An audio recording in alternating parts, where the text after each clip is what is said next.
Welcome to the Victory Multisport podcast. This is Coach Sarge, and I'm here with Coach Scott. Hey there. Coach Kenny. Good morning. Am I taking the intro here? Yeah. All right. Our special this guest. guy is jet plane flying, kiss stealing, wheeling and dealing. Oh, come on, man. A son of a gun, Brian Leek. Brian Leek, Victory Athlete and recent 140.6 World Championship Nice qualifier. Welcome, Brian. Hey, thank you, man. Thanks for having me on, guys. Awesome. Great to have you, man. So we wanted to get you in here, get you in the Victory Clubhouse, and talk a little bit about your journey to this point, life journey, athletic journey, what you're made of, what you're all about, what that DNA looks like with Brian Leek, man. So probably a long and twisted tale, I'd say. Yeah, you're right, Sarge. It absolutely is. First of all, I just want to say, man, sincerely, thank you guys for having me on here. This is incredible, man, to be able to be at this table, man. What an honor. And Kenny, that introduction, I've been waiting for this, man. So just wanted to let everybody know that I am part of the Red now. The Wolfpack Red. Oh, awesome. The New World Order. New World I just wanted to take this Order. off because Coach Scott just took me on a break off run this morning. It was a little haze fest, and I'm sweating profusely over here. So Like shot out of a cannon. drop this, dude, so thanks. Listen, when I get the text yesterday, hey, I'm going to be here. Are you going to run with me? Kenny has left the conversation. He's like, no, seriously, we'll run. I'm like, yeah, Kenny has left the conversation. I was dealing with a ton yesterday. I didn't want to run today. It was crazy. Yeah, no worries, man. Yeah, it always helps get the juices flowing. And Scott and I were talking on the run, like, what better way to get prepped for a podcast or literally anything in life by going for a run and just loosening up the body, loosening up the mind. It's just the way that we Get the juices flowing, move Yeah. everything around. Yep. Nice. Awesome. Well, to get going here, I know we wanted to talk a little bit about Mr. Kenny here, Coach Kenny's situation recently. He had some stories he wanted to tell. No, it's not it's one massive story. So yesterday we get up and Tracy, who's getting ready for Ironman Penn State, just has been dealing with some issues, running issues. And she's like, I just don't have anybody running yet. I want to get out there. So I'm like, let's go. Me and Say went down and met her. And that's where the problem started. I drove my car. Say drove her car. I went and ran with Tracy an hour. We went up and swam. Okay. Again, so this is at, 8 in the morning. At now 1 o'clock, I get a phone call from Say, and she goes, "Are you home?" I go, "Yeah."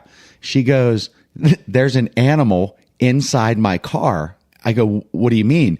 She goes, "It's been meowing since I thought I heard it. I was looking around outside." She drove from Upper St. Clair back to Pittsburgh to North Park. It was like 65 miles. She had a cat trapped inside her wheel well.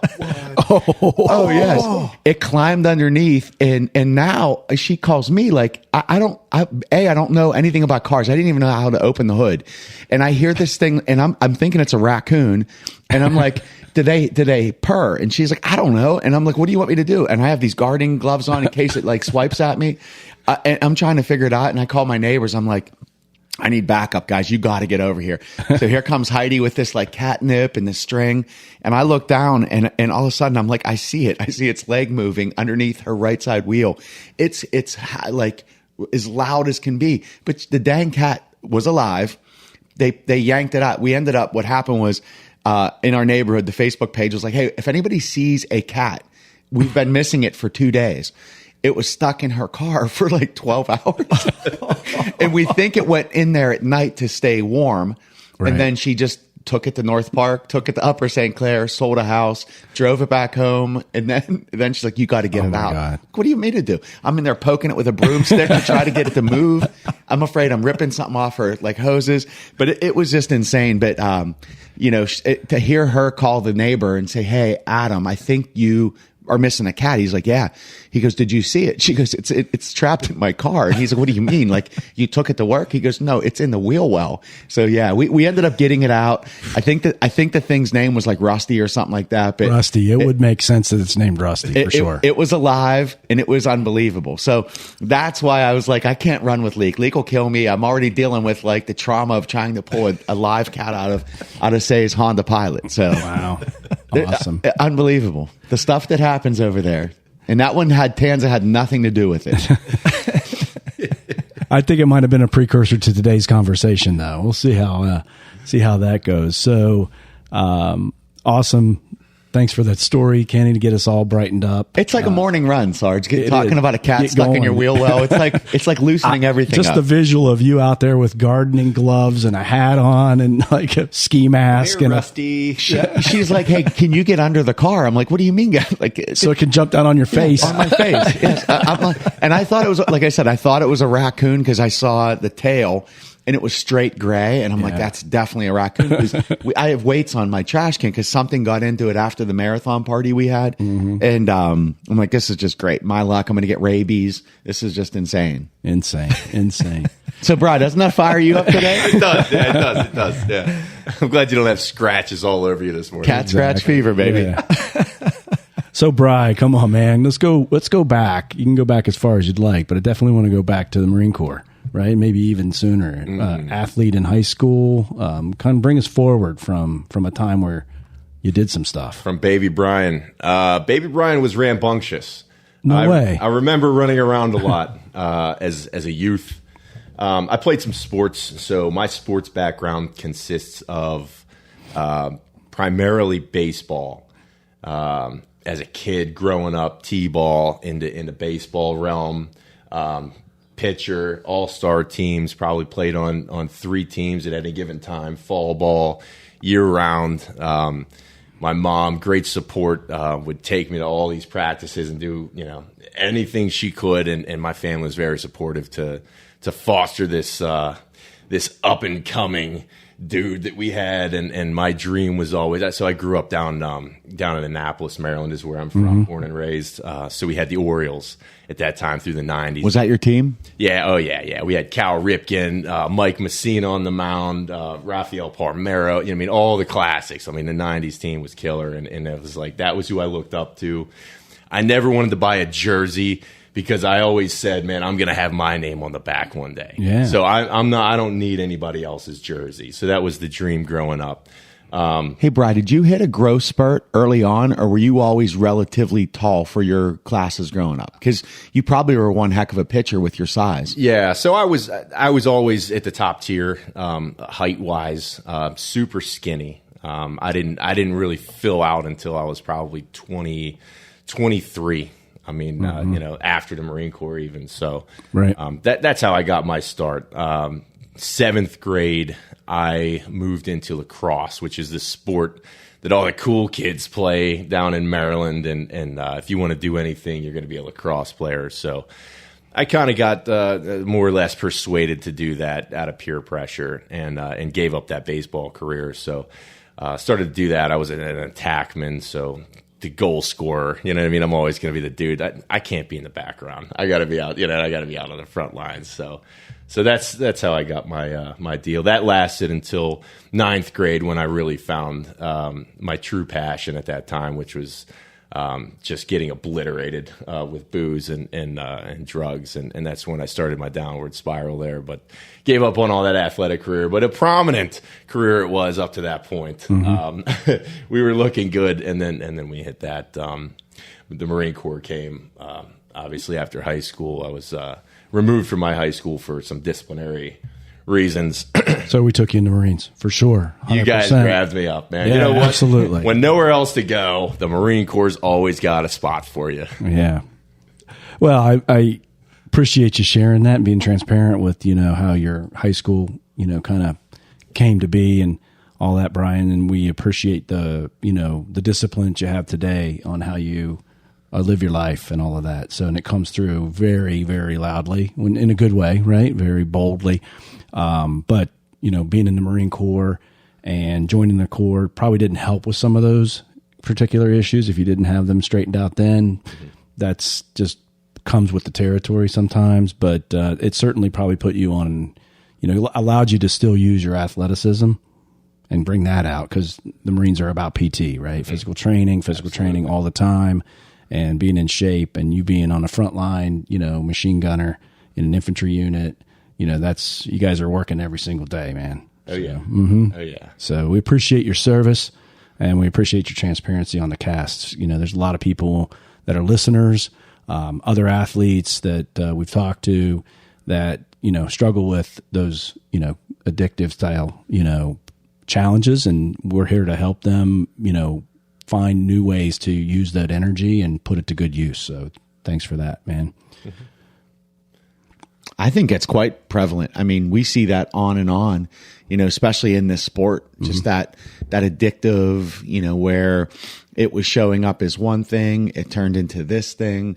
And I was the same way, dude. I got into so much trouble in high school. And it wasn't that I was wanting to get in trouble. I just wasn't. It was the fact that I was running from something, and I was trying to mask an area that I was so broken in with trouble to make it like, oh, he's got everything together. Look, he's getting in trouble.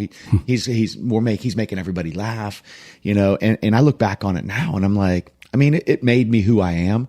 It did. And it made me humble in ways of like, when he comes home and he gets in trouble for being a goofball, I get it. I get it too. Now go tell your mom you're sorry, and let's move forward. Try to figure out a way to channel it so it's not all the time. Yeah, right? And use it at appropriate times and have good comedic timing. Brian, how long were you in the Corps? So I spent 4 years. 4 years in the Marine Corps. Went in 2004 to 2008. So it was. It was some good times, man. The things that I learned in that time, and the things that made me, I think, really did a lot of growing up there. You can say it wasn't the last period or season of growing up in my life, but it was certainly a prevalent one, and also just being Memorial Day weekend. I want to just say, man, that that's on us, man, on us all, and especially, guys and my guys from that era, that a lot of guys didn't come home with us. That's right. We want to always memorialize them. 100%. Freedom is not free, and we appreciate all veterans and people that have given the ultimate sacrifice, and those that even came back. We're here for you. If you're struggling, if you need somebody to talk to, reach out to your buddies, reach out to anybody that's a vet. They can help you get through some of that. Yeah. It's constantly on my mind. I mean, thinking about the guys that didn't come home. We, what can we do to memorialize or eternalize them? And they come across my mind a lot of time in sport, man. When we're out on these long runs or bikes, man. And they were certainly with me in Tulsa. That was just like, there's guys that aren't here to be able to do this. Why would I take a second of this for granted? This is incredible that I get to be here and do this, man. It's awesome. It is. I mean, when I did the Marine Corps Marathon and that Blue Mile, when you sit there and you think, man, this is getting tough, and then you go one whole mile and you see the pictures of fallen soldiers and their families. Yeah. And it just breaks you to your core, and you're like, wow, like if they gave it all, I surely can go another 12 or 13, whatever it was in that mile. But it just really hits you hard. Like all of a sudden, it's like they knew, don't put it at mile 1. Right, exactly. Put it deep in there because they went deep. Well. It's placed real well. Yeah, because they went deep. And one of the things I've often said, in the journey that I've started with Sarge and running and getting him into Ironman and whatnot, training with or training Marines or military background, it's unbelievable. The discipline, the mental toughness that you guys, the traits that you all share are just unbelievable. It really is. So, going from that, hey, I got in trouble in high school to this, and I still hadn't had all my learning lessons. But man, oh man, you probably changed 360 degrees and maybe had a little bit more to go, because, and from my short time of knowing you, dude, you're one special human being in multiple ways. Just the way you carry yourself. I mean, it's incredible watching watching you and hearing, all the socials when I post something with you in it. I love that guy. I follow that guy. That guy just does it right. That guy leads. He's a leader. He's leading by example, putting it out there. Like, it's great, man. It's absolutely great. So when you say, hey, I got in trouble and I wasn't exactly who I wanted to be, I think you're finding exactly who you are in this moment and continuing to find that. Sure. Yeah. Yeah. I think that's life's journey, right? Let me find out who I am. Yeah. Or even at any given time. Yeah. What's my purpose? What am I here for? Well, I think I saw something the other day that was like, man, you have to kind of redefine almost daily now what your why is. Like, why am I doing this? Why? Because I think you said it the morning of after Nice was, I don't know. I might be done. I might have retired. Yeah. Yeah. I might have retired. I don't know. At Tulsa. Yeah. But an hour later, your why has completely changed. And I think that good things happen to good people. Mm-hmm. And so, yeah, I just think it's a constant thing that we just have to keep going. Yeah. So I see two things there. I see one, being intentional with who you want to be. And you're very good at that. You're very, you think about it, you take it in, and then you deliver back who you really want to be in all ways, in all places. And I think that's what's attractive to you, to people that want to come alongside you, they want to be with you, they want to be part of your clan, and they want to be part of your support system. So that's one. And then the other piece is just that being intentional every single day, I think is just super important. And you're definitely that. Matter of fact, sometimes we got to like tile you down slightly, but no, not this way. He's like an energy monster drink daily. That's things happen for a reason. You thinking you're going to retire, but then getting a world championship slot the very next day just relit a fire and turned a corner that says, no, there's more in it for you. There's more in it for you. There's more in it for the world. There's more in it for the team. There's more in it for your teammates and your friends and family that are around you. So I think it's always important to have your radar up on looking for those opportunities that, God's putting in front of you or whoever is putting in front of you, and you can take advantage of them. Mm-hmm. Yeah. I got to be honest. When I always think of you, Leek, I always think there are people that enjoy the destination and people that enjoy the journey. And you're definitely a journey guy, which is pretty cool. Searcher at heart, very deep. Yeah. Love having you on the team. Thanks, man. Yeah. So talk a little bit about that. Talk about journeys and how I just watched you do the Pittsburgh Marathon, and that certainly was a journey in and of itself. Yeah. Right? It was. I think Netflix is picking it up for a 12-part series of Leek Runs Pittsburgh. Yeah. We're in talks. We're in talks. Well, let's start right there. So we know that we know you were an athlete in high school. We know you're from Annapolis. We know that you went to the Marines 4 years. When you came out, did you go immediately into swim, bike, run? Were you just an average guy? What made you redefine your focus of, I want to be an athlete again? Yeah. So no, I did not start swimming, out of the Marine Corps. Or biking or running, really doing any of that.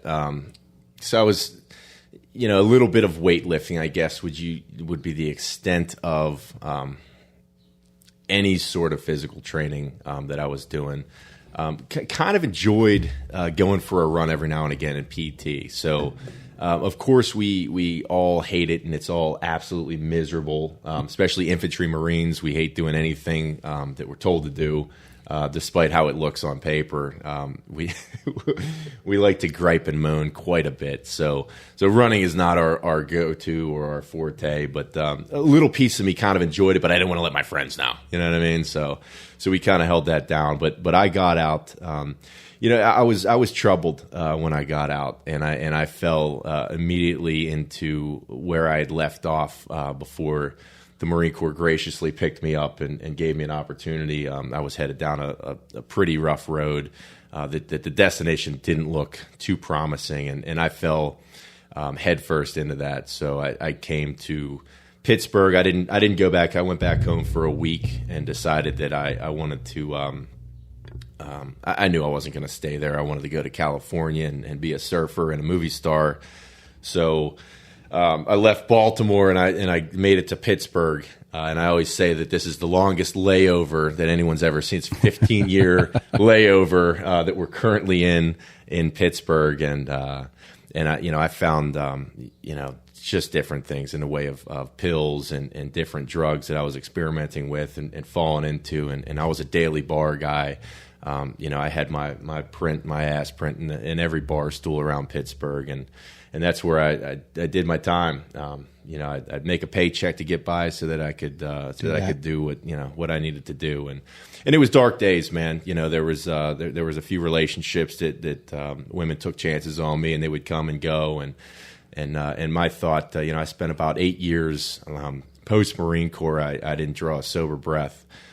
So that's kind of astonishing to some people, but that's the way I was living my life. I'd wake up in the morning and I'd put chemicals in me, and all the way until I passed out at night.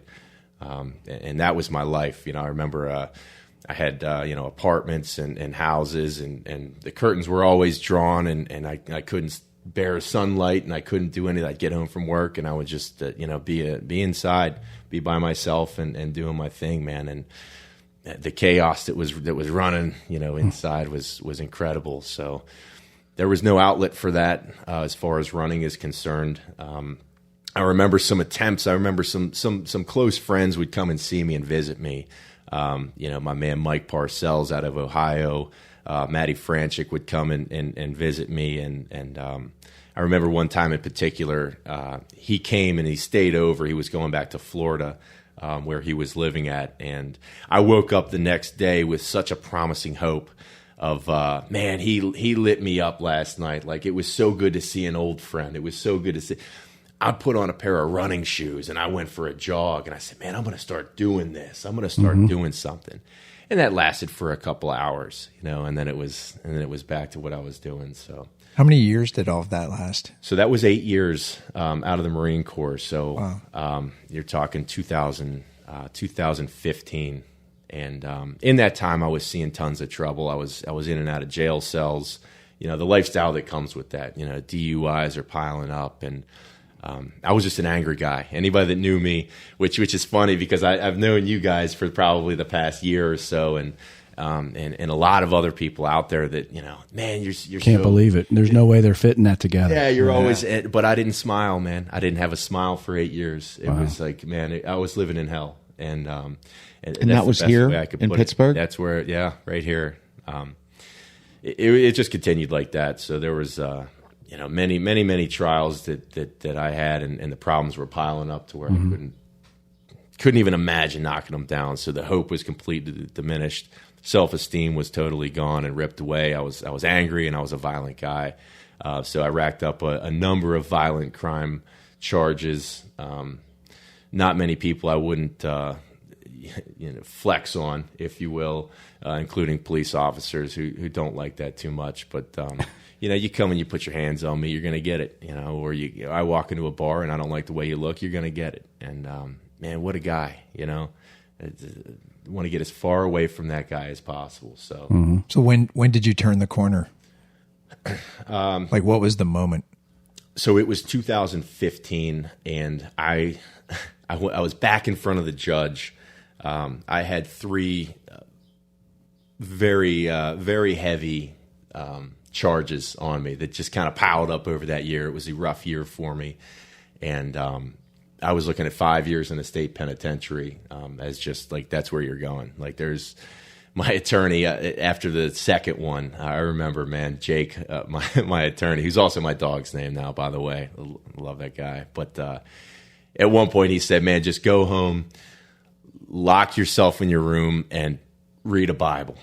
I said, dude, I'm paying you how much money to get me out of, like, what's our game plan when we go in? He says, dude, you're so far in. Like, there's nothing I can do for you at this point, man. Just don't screw anything else up. Yeah, don't add to it. Yeah. So that's what all these high dollar attorneys, that was his best advice, man. Did you do it? So, no, I stayed as low key as Brian could at that time. Yeah. But I went and saw the judge, and at that time, nationwide, we were getting more recognition for a thing called Veterans Court, which is a special court Right. that every county in the United States should have or is working on having at that time. And the graciousness of the judge, the officer, everybody involved, probation officers. I made a call to the probation officer in Washington County, and essentially, I'm very good at trying to get out of what I've gotten into. I'm very proactive. So I call this guy out of the blue. I say, hey, man, if I was looking at 5 years in a state penitentiary, what could I do there? And his suggestion to me was, after just a couple of sentences, have you ever thought about rehab? And I said, no, I don't even know what that is. And he suggested an inpatient rehab, maybe to look good for the judge. And I ended up doing that. I ended up going into a rehabilitation center. I said, man, what are you going to take all this stuff away from me?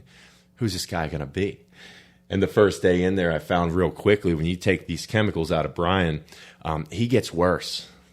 So maybe there is a problem there. And I started lashing out. But, my employer at the time was super gracious and gave me the ability to take this month, a little plus month off, to go into an inpatient facility. And I really just did it to look good for the judge. And it turned out being really the beginning of this journey for me. So I got to go back and see the judge at 4 months sober. I stayed sober coming out of there, and he looked at me. That attorney that I paid so much to help me out stood up there and just gave a vision of what he saw. And the thing he saw was a thing that even some of the women over the years had seen. That some of the people in my life, man, this guy's got promise, man. But Yeah. if I live my life off of you've got promise, we got problems. What are you doing? What does this actually look like coming forth? Because the thing that was coming forth was not looking good. So that was the beginning of the journey there. Wow. It's incredible, Brian. And so, again, thanks for the transparency. Just by you telling the story again today, and I'm sure you've told this story before, you're helping people. You're helping people in that same situation. You're helping people that are going down that path. And so kudos to you for looking for a way out, but then responding to that training. I mean, I come back to a military term where we respond to our training. So you learned some things in rehab, I'm sure, and you continued to do things. And I'm assuming the story continues as it snowballs in a positive way to bring you to a place like today to be the person that we've known for the last year, which is completely different than what you're describing. And so in such a good way, in such a good way. So thankfully, that happened for you. Thankfully, you were able to come to terms with it. You were sick and tired of being sick and tired. Maybe you were sick and tired of seeing the same judge. I'm not sure. Yeah. But that's what it takes. And thank God for you. Thanks.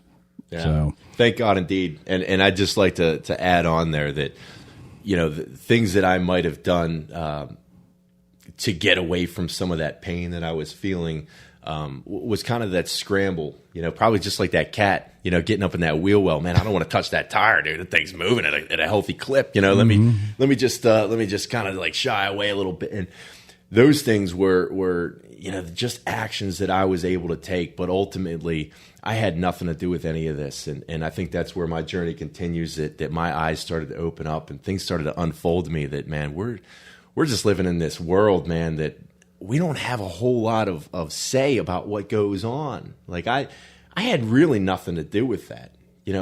Falling into that lifestyle. Yeah, a lot of choices were made, man, and a lot of stuff was. But what was I running from? What was I hiding from? But we start to open that up, man. I really saw God's hand come and touch my life in a huge way, and that's where that journey began. I mean, that's that spiritual journey, if you will, because that's what it is.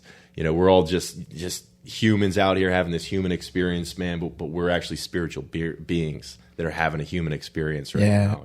I love that phrase. You've got promise, but you can't live off of promise. Yeah. That is fantastic. Yeah, by God's grace, man. Like he knew, yeah, you're going to go through it, but I'm not done with you yet. As much as you think you're done, I'm not. And that's the beautiful thing, I think, is when you get to rewrite and relive, and now you probably look back on those years and you think, dang it, I want them back. And now I think you're getting them back. You're getting them back and you're paying it back in like 10 times the amount you're paying it back. Helping people, learning from people, encouraging people, paying it forward, dude. And that's the beautiful thing is we all have the opportunity to stop, pivot, move, and with only by his grace. And that's what's leading you and fueling that fire. Mm-hmm. Because now I feel like the vessel is you, and he's using you as the vessel, to bring people, to help people, to save people. Probably this story is going to bring more people to wow, maybe I do have promise. Mm-hmm. Maybe what I don't see in me, I can find it. And that's unbelievable. That's so cool. Yeah. Yeah. And I think ultimately you did work, right? Whether you wanted to or not in the beginning, you found a point in that journey, in that segment of the journey where you realized that by doing the work, it got better. And then by doing more work, it got better. Yeah. And then that's turned into life. That's turned into your spiritual journey. That's turned into your now athletic triathlon journey. And it's led you all the way to the World Championships this year. So, it's great to have those, watershed moments in life and in different places. It helps people so much. You got some props coming out. Are we going to get a prop? Yeah. I have to for this one here. Something you said. When I seen him come in with this backpack, I was so nervous. He's got a whole backpack full of props. So outstanding. I'm not sure what that poster boy. We got more props.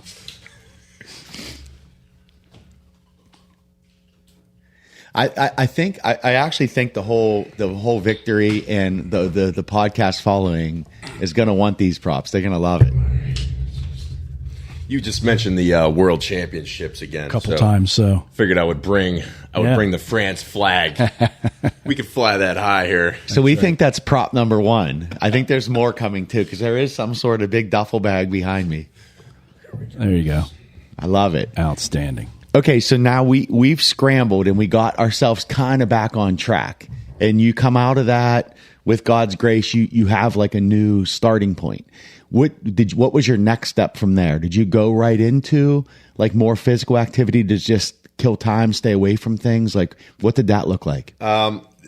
No, Kenny, I didn't. So at that point, you can imagine the lifestyle that I was living. My body was quite broken, and it's funny. I would have told you at that moment, oh man, look at my life. Look at all this, falling into that self-pity. And my girl left, again. And I had a dog that I got that was a service dog. And just to kind of depict the person that I was, I would come home from work and this dog would run in the corner and cower. Right. And it was a shepherd mix that awesome girl. And she would just run from me, right? This is a dog that was given to me as a service member, as a veteran, to protect me and to be there and to, help me out with, emotional things. And it wanted nothing to do with me. Like that was the rage and the aggression that I portrayed. I mean, that I just cast off. And that young lady that left, I mean, fabulous woman. She left and she took the dog and I would have, man, are you kidding me? You took my dog. But she had to. She had to take that dog, and I see that now. So what I did was I got another dog, and I said, man, I guess this is my life. I'm a bachelor life again. Here we go. Let me get So I went down to the old shelter, and I found a German Shepherd mix. He was running through these fields. It was in the South Hills, and it's like this old farm, and he was just running like, whoa, man, look at the speed on that guy. Are you kidding me? What's his name? Jake. I told you my attorney's name was Jake. I was like, oh, man, things are lining up here. There was a guy and his young daughter that were like there at the same day, and they were watching. I'm like, oh, man, look at that dog, isn't he? And I look over at him, and I was like, there's no way. Like, that's my dog. It's the wrestler coming out. Here comes the WWE. So I did everything I could, man, and I'm like, God, so I go back in, I'd make sure I talk to the lady first. I was like, look, I really need that dog really bad, my dog, I don't have it anymore, and it looks a lot like this, very similar, I'm going to need that dog. And so I planted some seeds, and I ended up getting the dog, but now I got a dog, and I don't want to do the same thing I did with the other one, so I'm going to walk this dog, right? So that's the thought, I'm going to walk this dog. And I found a loop. It's about a mile and a half loop if you do the long version. through my neighborhood and around the block there, and I had to strap up with two knee braces and 2 ankle braces just to manage this mile-long walk with this dog. And my knees were shot, man. My back was killing me. My ankles were just like everything. Just because you were just out of shape? I was out of, and I had worked. Like I had worked a lot of demanding jobs, I guess you would say. And I was a welder for a long time, auto mechanic, on my knees on concrete, rolling around, twisting stuff. The injuries that we sustained last year, I'm like, I've felt stuff like this before, and I just had to push through. But it's like, man, I hobbled. I would walk with a limp into the bar, man. I thought it was cool. It was a Joe cool, but it wasn't fake. It was a real limp. so this dog ended up starting to get me into shape. So my journey started, in this physical, athletic world started by walking my dog, and I'm forever grateful for him. He's around. He's back at the house now, but he got me out and he got me moving. What was the time frame on that? Are we talking 6 years back? We're talking 2016. 16. So 7 years ago. Mm-hmm. Yeah. That's great. You start running with Jake then eventually. We started a little interval training, a little bit of walk, a little bit of run. I remember it, and this dog taught me so many. One of the lessons that I love to talk about, I had him out on the Montour Trail down by me, and we were going for it was like a Saturday afternoon, so there's people everywhere. People got their dogs. Let me just tell you one thing about Jake. He's a lot like me, right? I had a guy came over to the house one day. He goes, my only friend that I had left, Eric, I love him to death, man, and still friends today, but the only one that I had left in life, the only person that would associate with me at this point in my life. And he comes over, he goes, dude, how'd you get a dog exactly like you? Yeah. I was like, this dog's just like running and bouncing off the walls. I'm like, I don't know, man. It was meant to happen, man. Oh, 100%, dude. It was meant to happen. 100%. But I got him out on this Saturday afternoon on the trail, and I'm terrified. So I'm like, dude, he's going to go nuts. He's going to start barking. Like, he pulls me all over the place. And, there's chicks on the trail. Don't make me look bad, Jake. It was my idea. Like, he's going to find women for me, right? Like, but he's way too unruly for that. So we see, like, way off in the distance, man. I see this like, it looks like a herd of dogs coming. And when he sees other dogs, he gets excited. He's ready to go. Right? Yeah, he's ready to play. It was like a 7-headed beast in the distance. I'm like, I got pretty decent eyesight, but I'm like, what the heck is that, dude? And it was just like, like all these things going on, man. And as I continued to walk down the straight shot of this trail, it was like a jogger coming across by himself. And then it was like an old lady, like shuffling by herself. And Jake was like totally cool. And then it was like a young girl and her husband or something, just like walking. And I was like, man, that dog just taught me like I wouldn't have been out here if it wasn't for him, but he taught me a lesson in perception. I said, what I thought I saw in the distance wasn't at all what it was. Mm-hmm. It ended up being something totally different. I got to walk this dog past all these people, and I got to learn so much that I'm like, this dog is like really guiding me through life, dude. This is incredible. That is awesome, incredible. Man. So Jake is a German Shepherd then? About 100 pounds, 80 pounds? He's a mix. He's a smaller guy. He looks like the runt of the pack, whatever it was, man. His ears, he's what the heck is he? He's 11 today. Currently, he's going to be 12, I think, this year. But his ears never stood up, so they're still floppy ears. And he's probably 65-ish pounds now. He's slimmed down a little bit. He's slimmed down a little bit from 72. Did you coach him up about the niece? Did you tell him about it? We talk all the time. Yeah, we talk all the time. I mean, I had to leave him, obviously, to go to Oklahoma, and we had a long talk. I've got some fantastic neighbors that come over and assist me with him. So the old Jake awesome. assist, yeah. So what was your first race you got into? Oh, man. It was a Spartan race. And I could see him doing that, totally. Oh yeah, I hated it. I didn't want anything to do with it, right? So this is probably 2017. A good friend of mine, Asa, who he was into Spartan big time. He had like go to his house down in Waynesburg. He had all the things, the obstacles set up, and he was training heavy. I'm like, this dude's legit, right? And he kept talking to me about it. I'm like, I don't know, man. Like, maybe I'll do like a neighborhood 5K or something, but I'm not going to, do these things. And he was like, you got to do this Spartan race. And and I remember I was being so nervous about it, but I was like, all right, dude, I'll do it, man. Dude, convince me. So I go out there. It ended up being me, him, his friend Chad showed up, who's a total freaking meathead, right? He's kind of like me. I was a lot bigger than that back in the day, right? And he was just like, this dude, I'm like, just come from the gym. He's like, ugh. And I'm like, so what do we got to do? Like run during this event? And he's like, yeah, dude, you sprint to the obstacle and you do it, you complete it, then you sprint to the next obstacle and you do the thing. And me and Chad are looking at it. I just met this dude. Me and Chad are in the park and look at each other like, here we go. We're not doing that, right? Like, I'm like, Chad, you're not running, right? He's like, no, I ain't running. I'm like, yeah, I'm not running either, dude. So we're cool. We essentially like walked, maybe a little jog between the obstacles, and got through the stuff. And it was a great time. But I was like, man, I saw these guys that were like really the elite. I remember seeing the elites go out, and I was like, good for them. Yeah, good for you. Cool. Good for you. Good for you. But all the while, man, that's like growing something in me. That's like building this like.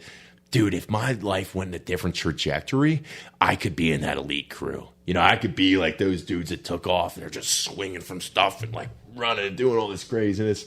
Yeah. So there was a spark there, man. And then it was, a couple of 5Ks, 10Ks, stepped into the 10-miler, half marathons, full marathons. Over the course of the next couple of years, it was just like, man, I'm gonna dial in on this running thing.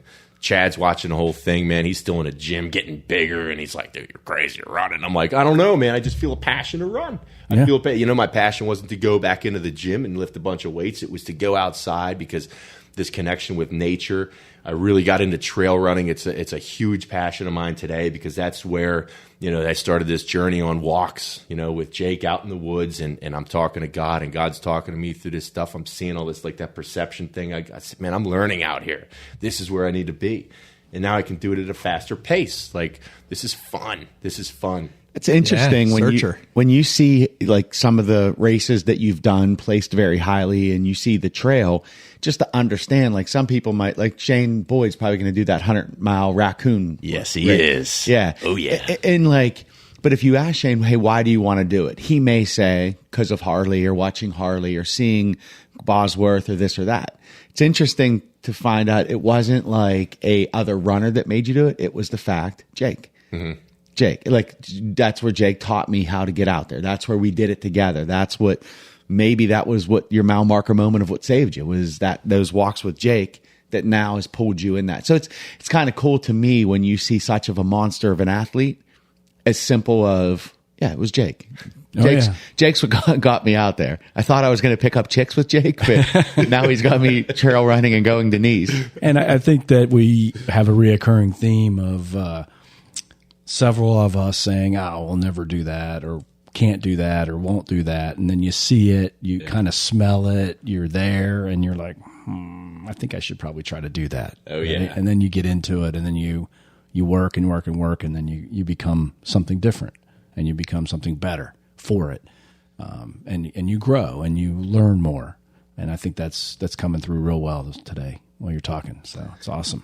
Bri, was it like 4 or 5 years where you were doing the 13-1s, ultras, trail, marathons? Was that about the time? Yep. It was about 4 to 5 years of that. Never went for times. I never had anything to track. I would have Strava on my phone, which might have been in my pocket or in my pack, and I'd be like, cool, I went this far. But I was never into pacing. I had no idea what kind of times people were laying down, and I didn't. Frankly, I didn't care because I was like, I'm never going to be fast. I'm never going to be at the front of those packs. I'm never going to be doing it. I don't care. I'm just out here for a jog. I just wanted to see. I want to be able to go to work tomorrow and tell my friends I went 4 miles on a trail. Can you believe it? 4 miles. What'd you guys do this weekend? Yeah. Bam. Wow. You weren't even doing anything. You wouldn't eat. You wouldn't do anything. No. Did you drink water? No, maybe? Absolutely not. I'm a very novice coming in and very naive. I didn't know anything about anything. Well, it's funny because I think when you came to Victory, it was, hey, can we get some swim help and can we get going? Yeah, I'm looking for a tribe and and you fit in tremendously. I mean, you're one of the leader in the clubhouses at this point, but I think what was really to piggyback on what you just said, like, I just didn't know. I just would just go out and run like, hey, I did 4. What did you do? Type of thing. Mm-hmm. It was like a random Wednesday or Thursday morning. I get an alert on my Training Peaks at like 6:00 that you had just completed a 19-mile run, and it looked like you started it like 3:15 in the morning. And because I called you, I'm like, holy hell, he ran 19 miles in 2 hours and 7 minutes. And I look at it and I'm like, I'm not sure what I'm more like that he started it at 3:00 in the morning. And I called you, I'm like, dude, did you know what you just did? He's like, I don't know. Scott had me on this fartlek and I was just working hard. I felt it. It was pretty emotional. And I got Scott on the phone and he's like, get Leek back on because we're going to get him to go Boston. And like, to your point, you didn't even know how good you were like you dialed in a 2 hour and 7 minute, 19-mile run, and it blew me away. And then he's like, yeah, that's big time. Let's get him on the phone. And that's when we started talking Boston, like, because I think that's the thing that is so cool about you is when you look at, you go about it different. I think we were talking about this the other day. There are cowboys, there are artists, there are, different ways people go about it. And you do your thing and you do you and you let you out, and through that, that's like trusting your people, your team to say, hey, no, now we're going to make you be that artist, but you're going to be painting a beautiful picture in Boston. Mm-hmm. And now you're going to paint a great story in Nice. Just trust what you're doing because you are worthy. You're damn good. And again, it goes back to God saying, dude, like you're going to do my work. You're going to do it in France now, and you're going to do it in Boston. And I thought that was so cool because you literally dialed up that workout.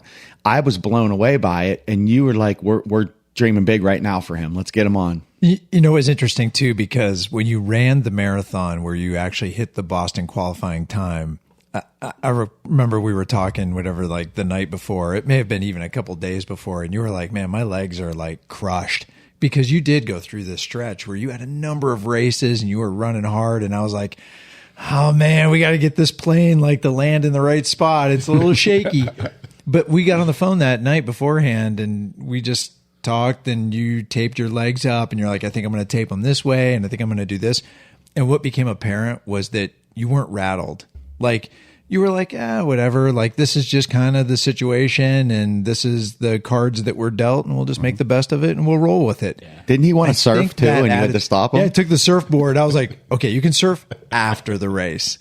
But yeah, like that is the quality, I think, fundamentally that you capitalize on all the time, which is like, look, you don't get too upset if something gets a little sideways. If something's going great, you appreciate it. And I think because of that, that's what draws people to you. To be honest, like I think it's just that you're okay with stuff and you just make the best of it. Mm-hmm. I think it's a great lesson for everybody listening. I think, there's many, many times that, I'm a victim of it.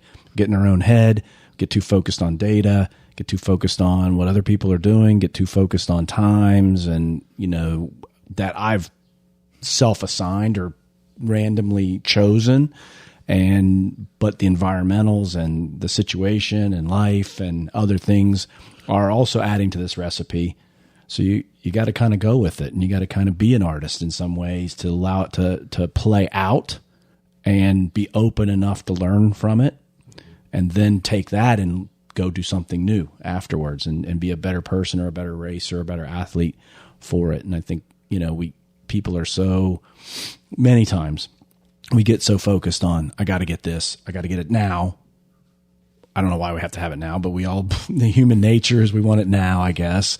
And I think it's a great lesson for the listeners. So thanks for that. Well, it's funny because, Scott gets the strategy. Hey, don't you surf, don't rest that leg, don't do anything crazy.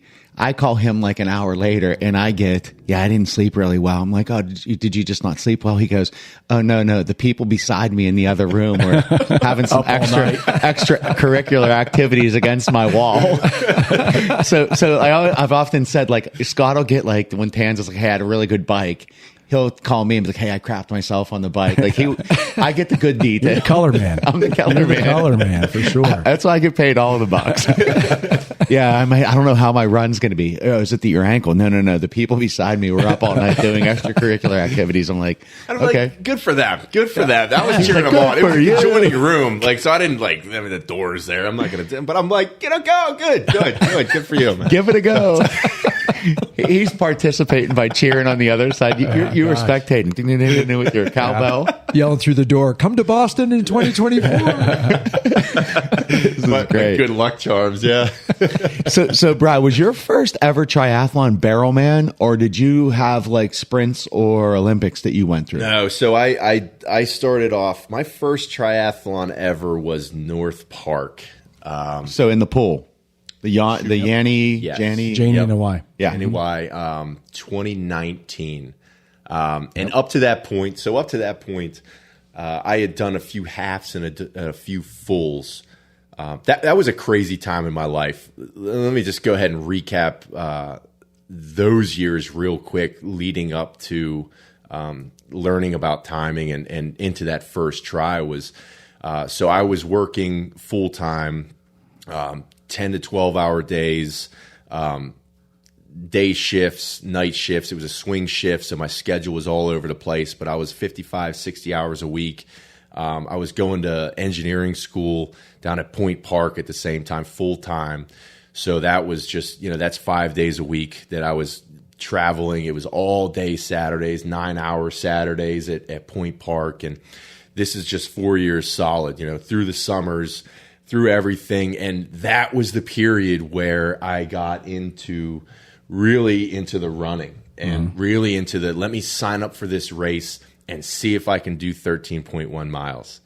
Let me see if I'm capable of doing that, like regardless of this other stuff I was doing. But I didn't realize at the same time I needed that outlet so bad. Now I'm in the beginning stages of my sobriety, my recovery, which was first and foremost in my life. And I will say that I had a tremendous amount of people that influenced my life at that time that were just huge supporters that I needed to be engaging with on a very, very consistent basis. I mean, more than daily, right? That I am engaging with these people and doing it. So that was what I needed and gave me the ability to lay a foundation of the life that I have now. And that was those 4 years of that. And the chaos wasn't that was going on ringing in my head and inside and traumatic thoughts or self-pity or just completely self-indulged things. It was, hey, can I go to school and get this degree? And can I run this 13.1 simultaneously? So my schedule was, so I look back on it even today and I'm like, how did I manage all of that? The simple answer is I didn't, and we said before, man, it was God. It just I had nothing to do with that, man. How did he fill my tank every single day and allow me to maneuver all these things in his packed schedule? Getting home, I'm a single father to Jake. I'm taking care of this dude at the same time. So it was that was my outlet was the running. And the, hey, can I do this? So I was putting these marks on these races, and then I would go and I would complete them, and then I stepped up into the full marathon. I said, man, this is going to be tough, dude. Never looked at a training plan, never even Googled the training plan, didn't know anything, just sheer Marine Corps, dude, I'm going to go out and pound it, dude. That's all we're going to do here. So zero guidance really in that capacity. But I got this really awesome invite. I had gone on this bike ride in 2018 to DC with this veterans organization, and we raised some funds for this veterans organization here in Pittsburgh. And I rode to DC. I didn't have a bike. I'd never been on a bike before. I went to a local shop here, and I saw in the window this old school Raleigh Talon. It was bright yellow, right? So I have no idea I still don't know what it is. It's like some morphed bike that this dude put together. I don't know if it's a child's bike today or if it was just like an old school mountain bike. All I know is very small, and it just had these goofy handlebars, man, but it looks so dope. It was this retro vibe. I was like, yo, I'll roll to DC on that. I was like, I asked the blew dude. His knees out. I'm like, dude, can this thing get me to DC? He was like, this thing can get you anywhere. Sold. Yeah. Sold, dude, right there, man. So I paid like 50 times too much for it, right? I go back. It doesn't have clip. You don't clip in. You don't do anything. I have no idea what this thing is, right? Did it have the banana seat? It's just one step away from banana seat, dude. Beach cruiser, you know? So I get on this thing. People are looking at me at the starting line like, what's going on with this guy? I'm like, yeah, dude, I'm just here to ride, man. What are we doing? Yeah, we getting it going or what? Yeah, what's wrong? Let's go. This thing gets me to DC, man. I'm hurting. I'm not gonna lie. I was hurting a little bit. I was probably due to the bike, but it was great.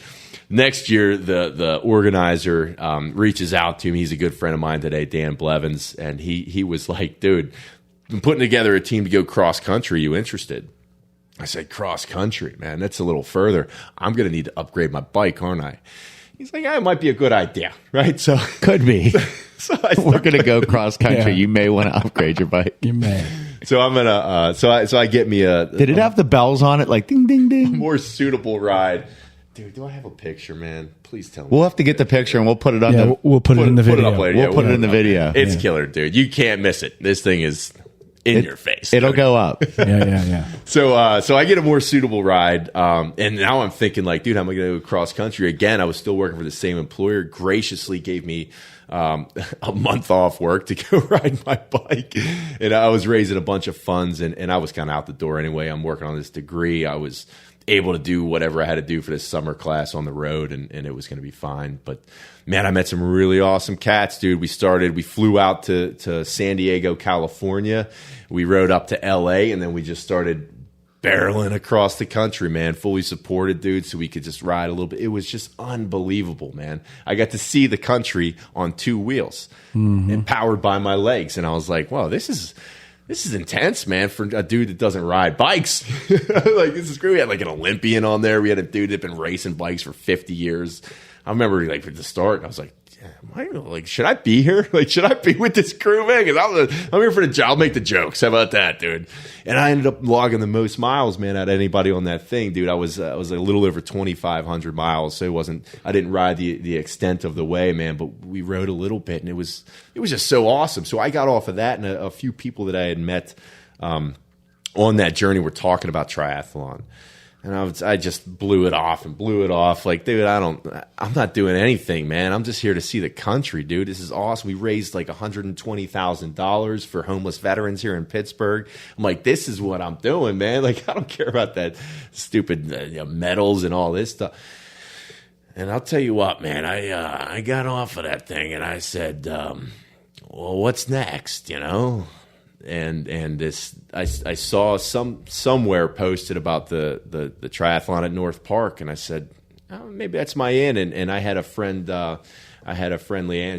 She's kind of coached me through. Said, hey, this is how you set up your transition area. I had a buddy Chad that had done like one or two over the years. Man, he wasn't super competitive, but he was like, I'm going to be there too, man. Here. Not Chad the meathead, right? No, different Chad, man. Does Chad the meathead run yet, or is he still meeting it up? He does. I talked to him 2 days ago, and he was like, yeah, good job on that Tulsa thing. Like, what'd you do again? It's like, he's my boy, man. Before it's like everybody else that's not a triathlon. They're like, how far is that again?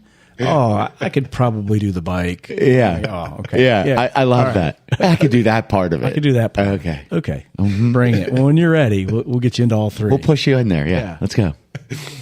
So, yeah, I jumped in, man, and I'll tell you what, dude, I was the last one out of the pool. I went to South Park Wave Pool to practice with a group of friends. We were like, I don't even think they have Laytons in there. It's just a no, it's just a wave pool. Yeah. So we were jumping off the high dive and like doing all kind of craziness, and then I was like, that's how he was preparing for it. High dive. I was like, guys, I need to like work on this swim. So I was like, I'll wait till the waves start up again and watch me go from one side to the other. And they're like, all right. Lifeguards are trying to send buoys in for him. So I'm just in there. I'm like, yeah, dude, this is killer, man. No idea what I'm doing, but I was the last one out of the pool at North Park. Well, the funny thing is, too, you probably about died because it's a 50 meter. So you kick off the wall and you're like looking for the other end. It's a big pool. It's a big pool. Yeah, I will say that. I think they filmed The Shining there. That thing is like the bleachers. We'll be in it for the team camp. We'll be all over that. Oh, yeah. Team camp Saturday, 50 meter pool. Yes, sir. Man. Stoked about that, by the way. Are you kidding me? That's coming up next week. Yeah. Oh, I can't wait. Next weekend, I can't baby. wait. Next weekend. So you got out of that, and Yeah. then is it shortly thereafter Barrelman? No. So I did. So a couple of years later. So I did. I did Mighty Moraine Man. I did the sprint there. I did the Olympic there. I actually did the 70.3 in 2020, 2021 At Mighty Moraine? Yeah, Yep. they offered that 70.3 that time. So that was my first half distance, and yeah, it kind of shot through me. I'm a dude that starts training about 2 weeks out for any race at this point, and that's all I knew. I was like, all right, man, I got this thing and I got to do, and I'm really going to amp up the training. I'm going to get ready. So. I better start now. 14 days out. Yeah. So Not even thinking about a taper week. I didn't know anything, dude. I literally knew nothing, man. So I'm so glad you guys brought me into Victory. But just think about though, because what did you do in Barrelman? What was your time? Like, wasn't 5:04? Yeah, 5:04. Yeah, And we talked about that on his opening call that you only trained for like 2 or 3 weeks leading up to that. yeah. Well, that one was a couple months. I'll give that one. I kind of laid the hammer down maybe 2 months out. But that's just unbelievable that the God-given talent that you have inside you that you could out of sheer athleticism muscle through something. Yeah. It's crazy. Man. Yeah. Yeah, I had my sights set on that. It was kind of a rough year for me, and getting off of that. Well, that was that last year, last spring. I had everything in my mind to set down the endurance stuff, because I had done some trails. I was thinking I'm going to go the ultra route or I'm going to go the triathlon route, and I was like, you know what, I'm not going to do that. I really had in my mind that I wanted to. For some reason, like we have these we have these thoughts that this is the way things need to go, and I'm talking to 3 guys right now that have families and are able to do this as like a really awesome outlet, and you guys enjoy the sport. But in my mind at that time was almost like my out. I'm always looking for an out, right? Like I'm a schemer. I don't want any more of that pain stuff. Like, so how do I get out of this? I was like, I'm going to start a family. I'm going to be a family man. You know, I'll be out back, like chopping wood. You know what I mean? I can't go for a run. Like, it's just, I'm making chili tonight. Come on. I don't know what I got in my mind. Right? Like, kids running around like, oh man, I got stuff to do. Right. But, anyway, that was a short-term thought, and then it was like quickly back into. So I signed up for Barrelman last spring, and it's a summer race up in Canada. Do you finish in the falls? No, so I think you used to. They diverted it. You could see the spray. Yeah, you could see the spray for a piece of the run at the end, and it's cool. Yeah, it's cool. But that's when I first saw pictures of you, because I'm like, what's all over his leg? Because it was from your ankles all the way wrapped around you. And he goes, that's bullets. Yeah. and that's when you're like, yeah, my nickname, that's one of them. They refer to me as Bullets. Yeah. But that's a pretty cool picture on your Instagram. Bullet legs. Yeah. Yeah, good old bullet legs. Yeah, it is funny because he was mentioned on Hill Pursuits podcast, and Hayden was said about following you on your Instagram, and a year goes by and I didn't know it was Rocket Man. Like, I'm like, is his middle, like, did he have 2 last names like Brian Rakid Man or something? Like, and then I hear him slow it down. He's like, yeah, I think it's B.Rocketman.leak. Yeah, follow him on. It man. Yeah. Sarge gets it. Yeah, I get it. Is this get my it. plug? So like, This is your plug. Rock it, man. Rock it, man. You should go out and video that, because Sarge played the intro music. That's his guitar It's drum. not mine. Yeah, that's royalty free download right Sarge, there, man. you shred. No, Sarge is not musical. So like, We can get some things done, but I'll use the tech instead. So then we finished Barrelman. You come into Victory, and we have our eyes set on the marathon where Boston qualified, and then you go to Pittsburgh, which was like your playground. And is this another? Oh yeah, Just give me 1 second. We're getting another props coming up. You brought up Boston, and This is the greatest thing in the world.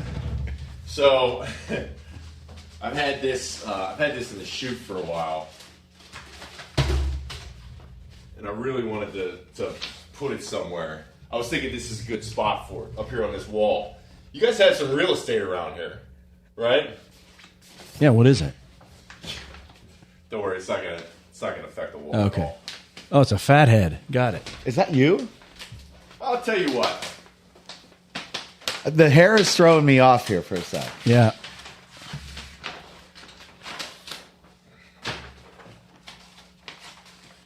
So it's pulled back a little bit.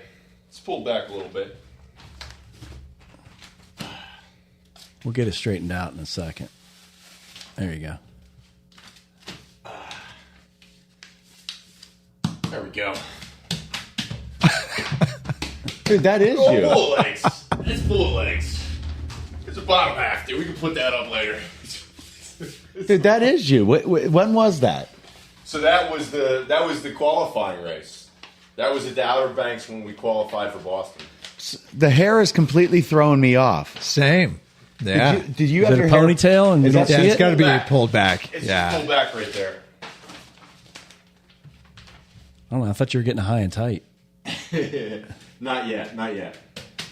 It's coming next year. We'll square it up. We will square that. That's actually a good one. We got to keep that up. I actually like that. Yeah. That is impressive. I noticed that you had some real estate that we could Some wall space here. You looked well slept though. Like it looked like you had like Well rested. I was fired up Well from that nice rested. couple next door. I'll tell you what. that Mal 22 when he needed to dig deep. It wasn't Coach Scott's mind. It was what happened in room 222. That's right. Okay, so we got Boston's done. You roll into Pittsburgh now. Mm-hmm. In Pittsburgh, Coach Scott, what did you say there? It was just to get the distance, right? Have fun. Wasn't No it? hard Keywords? racing. That's right. Go have a good time. Because we had a hard race. Remember, it was the EQT 10. That was right before this marathon. And we gave the same advice. I was like, you might not want to go so hard in that race. And then, sure enough, I think you did like a 1:01 or something, Yeah, or 2 or 3 or something. Yeah, I was like, pretty decent. that doesn't necessarily sound like you didn't go hard. I didn't think you were serious about that. I didn't think you were. I'm not going to lie, dude. Well, Is that the artist in him coming out? Oh, yeah. early on when The you're artist building name. I heard you, but I didn't relationships, believe you, so I went and did whatever I'm going to do. you got to I was feel like, people out. You Like, might feel that next week in your marathon. Wait, he call ju- me crazy. Yeah. Wait, he just said I have to feel him out. Yeah. So that kind of, we got really scared because Scott and I were talking. You ended up hurting. Was it your Achilles, your ankle, your yeah, foot? something. It's still up in the air. It's the right leg that's bandaged on the wall right there. It was the calf. It was the Yeah, calf. it was like lower leg. It's going to be right in here. Yeah. Yeah. Jeez. Yeah, so it hurt, but I'll tell you what, man. There was a push because the mark was set, and that morning off of that fartlek run where I talked to you guys, you said, "Boss," and you said, "Man, I think you're a strong runner." And in my mind, I'm a biker, dude. Like I'm out of the sport in like no time. I'm done with this garbage. You know what I mean? And I'm just like, I'm a get through guy. I'm a finish line guy. I'm not. I'm not done with this garbage. That's in his head. That's what's swirling. Thank you. That's That's what's a bubble up swirling here. Like, around. this is what he's thinking, dude. But I was talking to you guys, and I'm like, absolutely, coach. Like, I'm really amped up about the future here. And he's like, get me on my bike. I'm done with this bullshit. And he kept saying, and Boston to me was always like a prestigious thing for elite runners who really value the sport, and they've been in it for a while. And I know that you guys have, these thoughts that like, hey man, that's where you should be headed. And for me, I was like, I'm a woods guy with Jake. Like, I'm not a dude that goes out and runs the Boston Marathon. But I'll tell you what, man, that night, dude, trying to go to sleep, I was like, man, we had a killer run. All right, that's it, man. And it was just like, Boston. And all I hear is Scott like ringing through my head. And then the next night, and then for weeks to come, every night when I go to sleep, I'm like, why is this pesky thing about Boston? I don't want anything to do with this. And that's how that seed was planted, man. Like you guys, like I asked for assistance in the swim. It wasn't even, it was the swim. And then I think it was, I threw my goggles off the wall. I need help. I think that's what it was. before I get kicked out of my home gym. Yeah, that's what it was. But here we are, and you guys have seen something else, and you're ready to foster a different element of triathlon. I said, man, well, I did go to some triathlon coaches, ask for help, and want to join, and did join the team. So what does this look like for me? This picture is I am just kind of giving myself up to them and letting them do what they do. Because I have all the respect for you guys. You guys have been in this sport for a long time. You guys have a breadth of knowledge. You guys have competed yourselves. And it's like, what is it? Am I not going to listen to these guys? Like, this is great. I'm not a direction giver. I am a much better at life. One thing I've learned, I'm a much better direction taker, right? You point me and I'm going to go full charge, man, at that thing. And that's what was occurring. I mean, I didn't like it. We don't have to like the things, right? But I didn't really like it. But it kind of set in. And so I was like, all right, Boston. I found this marathon late in the season. I was dealing with some injuries. I did this back-to-back 50Ks. And you went really quietly down there. It was a quiet, not many people knew you were going to do that. Oh, good. Yeah. You worked incognito. Silent assassin. Yeah. You can smell. Because I didn't know, and I didn't want to broadcast too much because this is a time that I had to hit, and we're talking about pacing. I've done this stuff before, man. I'm a much better get me up at 2 o'clock in the morning and put me out on some roads where I'm not going to encounter anyone. Don't give me any food. Don't give me any water, and I will blow some times out of the water. But this is like hey, it's during the day. There's going to be a timing system there. There's going to be people watching. We're watching. That's right. Okay. And like now you got to perform. And it was like, anything prior to that, I'm like, there's no way that I'm going to be able to hit those marks. But working with you guys over those just couple of months, knowing what I did at Barrowman, coming off and having a drive of like, hey, I think I do want to be in this sport was just focused me. So I was in, man. And you guys are in my ear the whole time. Let's go. Let's go. You know, the most interesting thing in all of that is that Kenny and I saw that in you immediately, like the ability to hit that achievement. Meanwhile, you're spending all of this time reconciling, wait a minute, who am I? Like, am I really that dude? Like, can I really do that? Like, it's scary. That can be a little bit intimidating to people. Yeah. And now hearing you, it's always interesting because we look at as coaches, like, did we deliver on what we're supposed to do? Is he finding a team? Is he finding a home? Is he finding, his training partners? Is he hitting his goals? And with you saying, yeah, I didn't even really think about that, but I trust you, and I never really was in a race where I had to really pace, fuel, watch my time to try to hit this. That probably set you up for a great race for Nice, because now, you fast forward to that, you were in the element of, wow, now I need to, there's got to be like a French biscuit or something. He's going to hang out of this bag. A baguette. Baguettes. But like, so it's kind of cool watching you build your tribe. Like, you run deep with Sip, you run deep with Matthew, and now there's a good chance that, all three will be in Boston, in that tribe. Like, there's so many in Victory that I just want to be in the room with Brian. I just want to be at the table. And if we're having a meal, I want to be at the table, that I'm in his group. And that's what you've given off. So one of the things like I listened to during this podcast is during your deepest, darkest time, I only had one friend left, only one guy. Since then, my buddy Mike Blevin or Dave Blevin from the bike. This lady helped me with my try. My really good friends. Like, listen to what you've done. You were on a path that might have ended in a death. It really could have. And at that point, who would have even maybe have cared, right? Parents, absolutely. Mm-hmm. But now you're reliving and rewriting the whole script. You have a whole new friend group. You're finding ways to live through endurance that you want. And all you're doing is saying, guys, here's the key to the car. I'll drive the thing. You just tell me where I need to go. Yeah. And you show up, man. And what I love about it, and I tell you all the time, you're not just saying, get me in the car by myself. Hey, Shane, come with me. Hey, Driz, come on.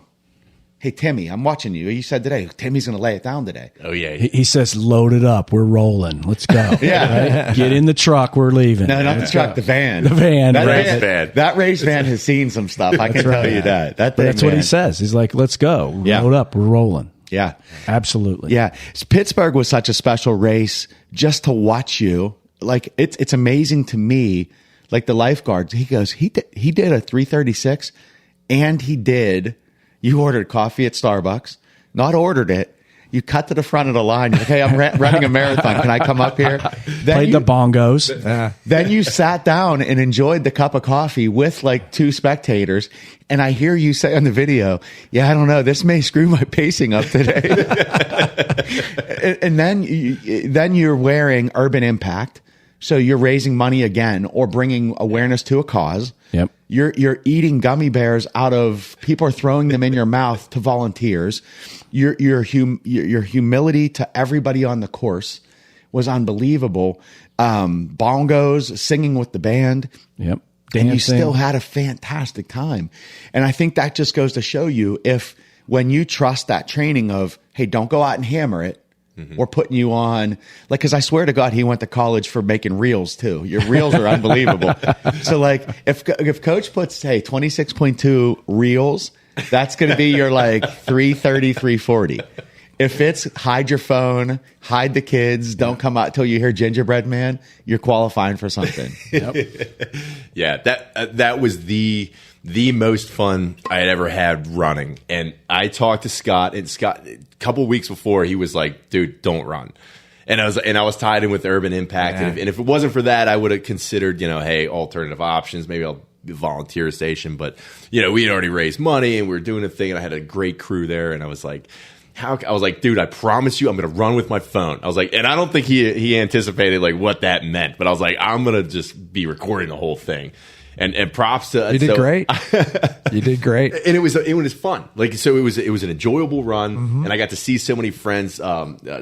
Jim Skull on those bongos, man. That I gave him a little heads up that we were doing. He's an integral part of a spiritual mentor of mine that I got to see on the course. He's out there every year. It was like, man, this is incredible, dude. Here we are. But and the new friends that we got to meet, and then we laid down a decent time, man. It brought back that fun, and it was 2 weeks before Tulsa, and my mind for the last year has been, more significantly, 8 months has been focused on Tulsa. And I would continuously get into that space of, I need to perform at this race. And then I'd ask myself why. Because all my self-value is tied up in how I perform at this race. I am putting my life on hold in many categories. I did, push aside for training because I need to do this. And that became an importance in my life that was completely out of whack. Mm-hmm. I mean, if we ever think that, I mean, how big is this life? How vast and grand is this life that one race is going to dictate all my self-worth? And that was a scary place to be. And I found myself there the last few months. So this just letting everything go 2 weeks before and cutting those reels and meeting all these people and goofing off and getting to be myself. And I saw a buddy do that at Boston. So here's more people influencing me. A buddy of mine, Rob, up in Boston, did that for the marathon. And he just had his phone in his hand the whole time. And it just had a blast. I said, man, I want to do that, dude. Yeah. So then I got to do that. You did. It's great. That might have been a saving race for him too, just letting him unplug and just have fun and get the distance. I was telling Jay Nelly this the other day. If you think about training, right? So there's a science part to it and there's an art part to it. And if you live too long in one of those spaces, you're probably not going to have a great outcome. So if you're always in the science side, you're never having any fun. But if you're always in the art side, well, then you're probably not training. You could probably do plan. better. So the key is, like, look, find some balance in there, embrace the science side, embrace the plan, but yet, hey, throw a little spice in there, throw a little variety, have a little fun with it. Like, self-worth it should not be entirely tied to a single performance. The stage of life is way bigger than that. Mm-hmm. Like, don't lose perspective on that big picture. And if you do that and you just relax and have fun, you're going to end up in Nice. You're going to end up in Boston. You have no idea where this can lead to. Some really cool places. And you might learn along the way, like, man, maybe I am kind of a different person than I ever thought I was. Yeah. 100%. I think you're finding that out daily too. Absolutely. And that's the journey of it. And the one key principle that I thank God learned early on was, this principle of surrendering myself. And I've been able to do that in many capacities, through God, asking God, how can I be of service to you today? And I hit my knees every morning. I say, hey, Dad, what's up, man? creator of the universe that made me, particularly me, and has a mission set out for me. I don't want to do my own thing. What do you got for me? And just that mentality, if I bring that mentality into all the things that I do, man, things have been very, very fluid. And there's been a lot less of that pain. Even if there is still times of choppiness, man, it's like, okay, well, he needs me to feel this for whatever particular reason so that I can bring this to the table. Yeah. And somebody in my future is going to need this experience that I can share with them. Yeah. So the same thing as a whole in a spiritual sense is just like this coaching, man. I don't want to do this stupid run, man. But you know what, dude? I've surrendered myself to you guys that you are now my coaches and you're going to feed me, man. Feed me. What is okay? All right. I might not like it. And then what does it do, man? It guides us on this path. And it all works out. Yeah. Yeah. Yeah, and I think even in talking to Nice about Nice a little bit is you had a really good swim, great bike, and you were set yourself up for an unbelievable run, and then you had the gastric intestine issues, right? And we can make excuses, Kenny. Sure. No, but you were saying that, but I think one of the things that keeps going back to what you're saying is I think the Pittsburgh run really helped. Because you said at some point, maybe it was mile 11, 12, or 13, you said, all right, God, I'll get there at my time. Yeah. And you didn't force something unnatural that could have been a blow up. Mm-hmm. You said, well, I'll get there at my time. And just, you were talking to him. And I think when you came across at your finish line video with the snaps and the red, white, and blue, and look at his hair, look at his swag, and you flexed up, you even then came out and said, thank you, God. And always. You pointed up. But just the fact that you still, even in your darkest moment, he's never promised you easy. Mm-hmm. He's promised it could be hard, but I won't leave your side. And you saying to him, hey, I'm going to do this now at my pace here. Yeah. And I'm not going to force anything. I can't do anything different. And look what happened. And again, it was you had to call that night with him. I was so dreading the call that next day with you, only because I think as coaches, and Scott's definitely more of your day-to-day plans, but I'm more of your mind and your head, and we talk a lot about different things. And I was hurt. I'm like, man, I know he's probably sad. And the thing about it, and I told you, my best Ironman was like 12, 20 or 12. Mm-hmm. And I'm thinking, man, he's already home, showered, ate dinner, and he's going to come back and watch me finish. And I knew you were sad because you're like, I wanted so much more. You said it. I had focus for 8 months. And I kept saying, dude, good things are going to happen to good people. And an hour later, yeah, and that video that the music, hearing them call your name, I think it broke many people's hearts of pride for you. Yeah. And hearing them even remember you from the day before, same lady called you out is awesome. Yeah, Carissa. Awesome. Great, man. It's just that thing of man, I feel you. Because you wanted something different. And I did too, my first one. And things didn't go my way. And I came back and improved. And we were talking about that. But good things are happening to you because you're a great human being, dude. You've changed so much in so many different ways. And you keep evolving. And these things are going to keep opening up. That's right. Boston. I don't know what happened to your face. Your face. We'll fix that. We'll fix it. He's all right. Sarge's hair is getting sideways. We'll fix it. Sorry. It's all right, I told you we're all boys before and right, after this podcast. I'll fix the wall if anything goes awry. What was your biggest takeaway on Nice? Just looking at the race. On Tulsa. Yeah, Tulsa. Yeah, that's what I meant. Sorry. Yeah, just describing that, man. And I think you hit it perfectly, dude. We debriefed the next morning, and my head was kind of all over the place. I had some huge expectations on myself throughout that training block that somehow I'm going to wake up and I'm going to drop 30 seconds off my 100 in the water, which is not going to happen. I was very consistent, very happy with my consistency that I did perform with that day, and it was okay. I'm going to go in there. I'm going to keep my heart rate down, and I'm not going to worry when I bump and grind with some people. And that's what happened. We just kind of went through the water, and kind of midway in there, some people were pestering me. I had some gnats on me, that I had to kind of punch in the mouth a little bit, But I'm like, dude, you know what, dude? I've been into open water with people. I've been in some stuff before. You know what I mean? Let me go kick this dude in the face real quick. All right, here we are. This is my day. we're just rolling. It's just rolling. So we get through that. I got on that bike, and I was feeling really good. I had in my head that I'm bringing this bike that I had spent a lot of time working on and kind of building, kind of piecemealing together with some stuff. It was older. It had some defects to it. I didn't want it to snap in half, some carbon gouges in it. But I knew I had a strong bike, and we went out there, man, and we just kind of laid it down.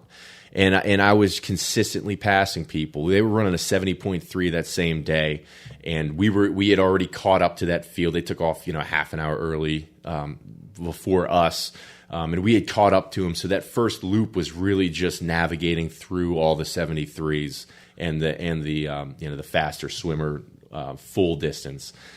But getting through them, and then we were on that second loop. I'd really kind of diverted from our plan. Scott and I had a very well drawn out plan for that day, and I was executing it decently. But the sun was shining in Tulsa. I'm an Oklahoma boy now, and we got all these great friends that are around, and we're all like, "This is the day that we've all been waiting for." And I got a little excited, and I went a little hotter on the bike than I would have, but I was feeling so good. And I can honestly look back and say, I went cross country, obviously, but that was the best bike ride I've ever had. The most fun I've ever had on a bike. I had the most fun I've ever had on a bike in my first Ironman race, right? And I was consistently passing That people. is awesome. So it was like, man, shout out to Cycle Bar. They helped me out build these legs all through when I was at Spin Studios, man. 1,200 watts. Before and after, my training on the, in my basement and outdoors and all that stuff. Trek Cranberry hooked you up at the last minute, right? They before did. you took off. Trek Cranberry, that bike was pristine. I couldn't believe it, man. Yep. I started rolling that thing. It was probably smoother than when it came off the line in 2012 or whatever. Yep. But I'm going to look at your bike splits today now that I know you took an On It nicotine at Mile 90. yeah, we got Sponsor him. Yeah, Sponsor him. Sometimes we still need that little nicotine fix. But, The flush.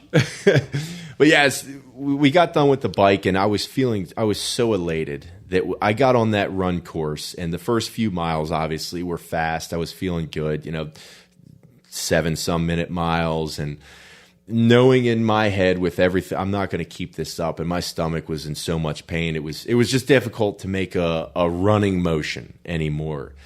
I had fueled pretty much to the T that we had specified and talked about. I had brought the fueling gels that worked for me for the last couple of years. I felt good with everything I had. The Gatorade Endurance they had on the course, everything was good, and the stomach turned, and there was that point probably halfway through at the 11 to 13 miler where I said, man, I'll get there when I get there, and let me just get out of this zone that I'm in. All right, I was on track that I probably could have won that race if I had put up a marathon that I'm capable of. I certainly could have caught up to the lead pack because I was closing in on them. I knew I was going to be at a 16 to a 19-minute deficit coming out of the water, and I think I made up about 14 to 16 minutes of that on that lead group that was coming. So I had a very strong bike that day. Yep. I was feeling very, very confident that if I throw down a good marathon, I'm cool. But I knew that my stomach had just been to the point where, dude, this is your first freaking Ironman. Like, it's a PR no matter what. And I was already trying to come to terms with, like, hey, man, it's not everything, right? I had so much support from back home, man. So many people dropped notes, man, dropped texts, dropped phone calls, like, so much support from everybody that they were happy. And I'm like, man, I don't have to give them some show off the bat. I'll be nothing after that. If I want to remain relevant, I got to keep getting better. So let me throw down like a little slower timer.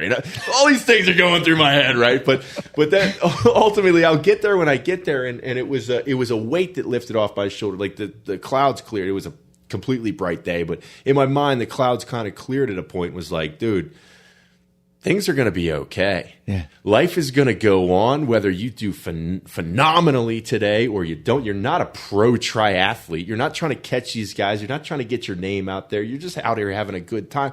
You know what might happen in 5-10 years? Like, I might be able to travel or meet some people and do this. Like, life is going to go on in all capacities. That's right. this is not everything. So let's just enjoy it, man. Let's quit like, being grumpy when I go to the aid stations, like doing a thing. But man, it was a relief. It was a weight off my shoulders so that I couldn't be angry about that performance, because it was a matter of hanging on. I was happy with the performance I put up to that time. Going into the marathon, that all I'm doing is losing time off of what would have essentially been like a top-notch race. Mm-hmm. And I'm not even that far off the mark, so I'm going to put up a decent time anyway. And sure enough, the roll down came.